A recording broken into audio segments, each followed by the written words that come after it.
Hello everybody and welcome back to my channel. Today I'm obviously doing a book review. Before we get into it though, I do want to quickly announce that I do now have a Patreon if you are interested. I just figured I'd throw that out there. It's something I wanted to do for a while and I'm so excited to finally be able to do it.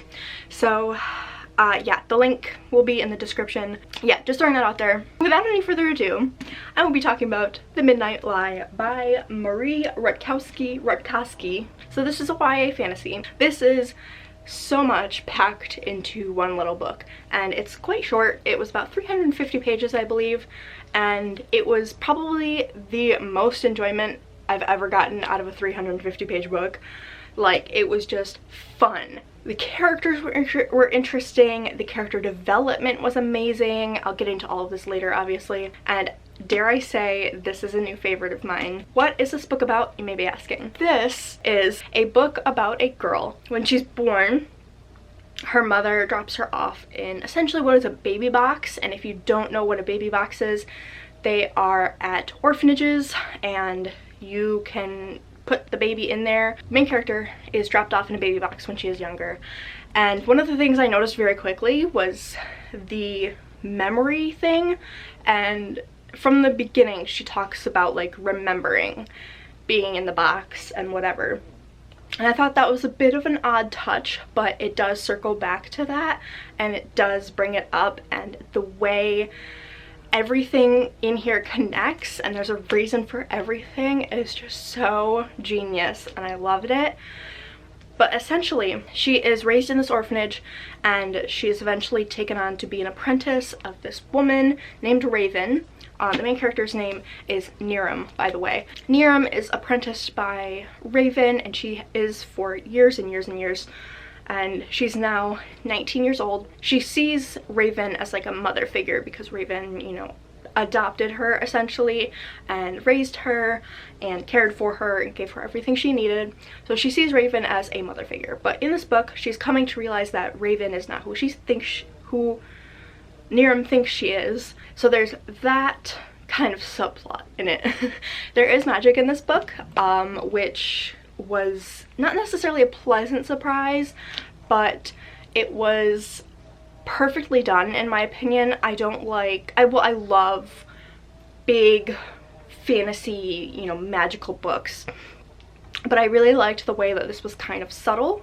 So there are essentially 3 castes, and there are, well, 4 I guess. So there are half kith, which is what Niram is, which is almost the lowest, and there are unkith, which are the lowest, and they are basically homeless, living on the streets, essentially factionless, if you remember from Divergent.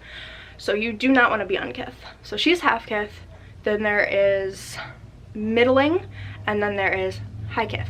So there's not much wiggle room. It's very hard to move between castes, nearly impossible. In the beginning of the book, this isn't a spoiler, she's arrested and she's taken to prison, and there she meets this stranger, and this stranger is a traveler from another part of the world, and this traveler is here to learn about the magic of this city and to bring it back to her city. It's kind of hard to explain, but she's there in the interest of the magic.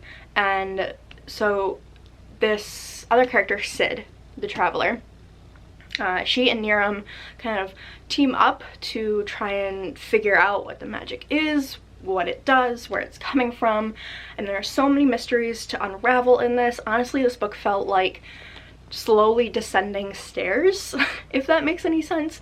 So in the very beginning it feels like a YA fantasy. Like, I can't really put my finger on it, but like kind of simple, easy to understand, and it just feels very YA fantasy. But then as you descend the stairs, you go down the stairs and you delve further into the book, it gets more intricate and more sinister, and there are things revealed, and most books are like that, you know, most books have like reveals and stuff, but the way this was done was so unexpected, and I loved it, and it's sapphic too, so I mean, what more could you want, right? And honestly, the romance in here is probably the best sapphic romance I have ever read. It was absolutely amazing. I loved Sid and Niram. I would actually die for both of them, and their dynamic reminded me a lot of Thorn and Cress from the Lunar Chronicles.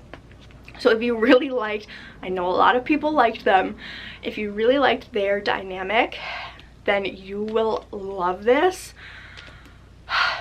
There's just so much going on in this book, and like, Niram is a forger, and she's creating passports so people can escape being a half-kith and move up into the caste system. She's doing this for free. She's doing it out of the kindness of her heart and her talent, and I could not root for a main character more than I rooted for Niram. And her character development with realizing that the people she thought cared about her do not care about her at all was so well done, and it's not really something I've seen a whole lot in YA fantasy, so that was super cool. And I really liked that aspect of like having to come to terms with that. So yeah, honestly, I love this book. I cannot rave about it enough. It's gonna be a good one. It's gonna be a good series. I just have that feeling, and this is going to be a series. I did look it up because I finished it and I was like, there's no way this is the end of the book. And it's not. I mean, the end of the series, I guess, but it's not. And I'm so excited for more. That's it. That's my review of The Midnight Lie. I hope it was somewhat coherent. My goodness, because I do like to talk in circles. So yeah, thank you so much for watching. I hope you do pick up the book because it's fantastic and just a fun read, honestly. And yeah, I hope you guys enjoyed this video, and thank you so much for watching. Once again, my Patreon will be linked below, and yeah, I'll see you in the next one. Bye bye.